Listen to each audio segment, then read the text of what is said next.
Assalamualaikum warahmatullahi wabarakatuh. Di sini kami akan mempresentasikan tugas desain basis data yang berjudulkan perpustakaan buku.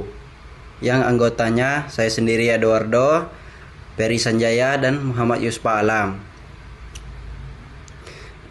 Untuk pendahuluan, dalam era globalisasi ini, perkembangan teknologi telah membawa perubahan yang signifikan dalam berbagai aspek kehidupan manusia. Salah satunya dalam bidang yang terkena dampaknya adalah industri pendidikan. Teknologi telah memainkan peran penting dalam meningkatkan efisiensi, aksesibilitas, dan kualitas pembelajaran. Dengan demikian, penting bagi kita untuk memahami bagaimana teknologi dapat digunakan secara optimal untuk meningkatkan proses pendidikan. Selanjutnya adalah latar belakang. Di era digital saat ini, teknologi informasi dan komunikasi atau TIK telah menjadi bagian integral dalam kehidupan sehari-hari. Di bidang pendidikan, penggunaan teknologi telah mengubah cara kita belajar dan mengajar. Namun penggunaan teknologi dalam pendidikan tidak selalu berjalan dengan mulus. Selanjutnya ada rumusan masalah.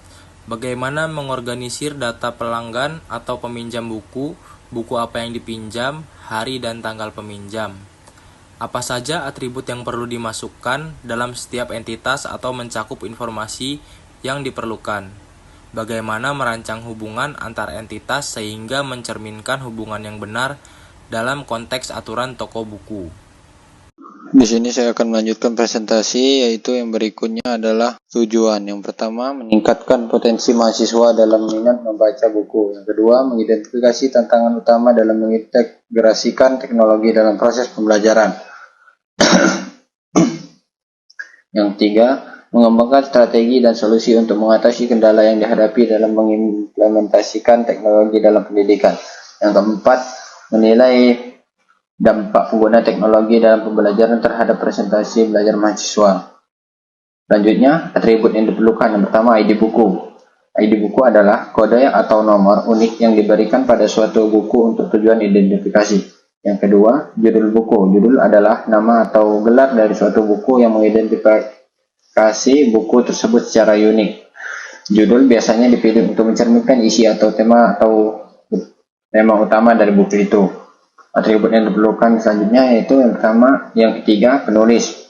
Penulis adalah individu yang menulis atau menciptakan isi dari suatu buku. Penulis bertanggung jawab di atas ide, konten, dan narasi yang ada di dalam buku.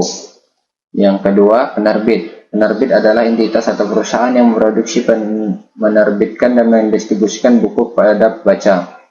Selanjutnya, atribut yang diperlukan. Yang pertama, ID peminjam. Di dalam ID peminjam itu terdapat tanggal peminjaman, tanggal pengembalian, dan nomor telepon peminjam, dan alamat tempat tinggal. Hubungan antar entitas. Hubungan antara perpustakaan dan peminjam. Di perpustakaan terdapat nama, alamat, email, dan telepon. Di peminjaman terdapat ID buku, ID peminjam, tanggal peminjaman, dan tanggal pengembalian. Hubungan antara peminjam dan buku.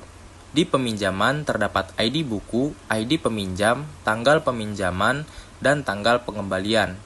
Sedangkan di buku terdapat ID, judul, penulisan, penerbit, dan tahun terbit. Jadi kesimpulannya ialah, dari pembahasan yang telah dilakukan dapat disimpulkan bahwa dengan metode ini dapat memudahkan dalam meminjam dan mengembalikan buku di perpustakaan, dan juga sangat memudahkan peminjam dan data dari peminjam lebih terorganisir. Sekian dari kelompok kami, saya Muhammad Yuspa Alam dan rekan saya Eduardo dan Ferry Sanjaya. Mohon maaf apabila ada kesalahan kata. Wassalamualaikum warahmatullahi wabarakatuh.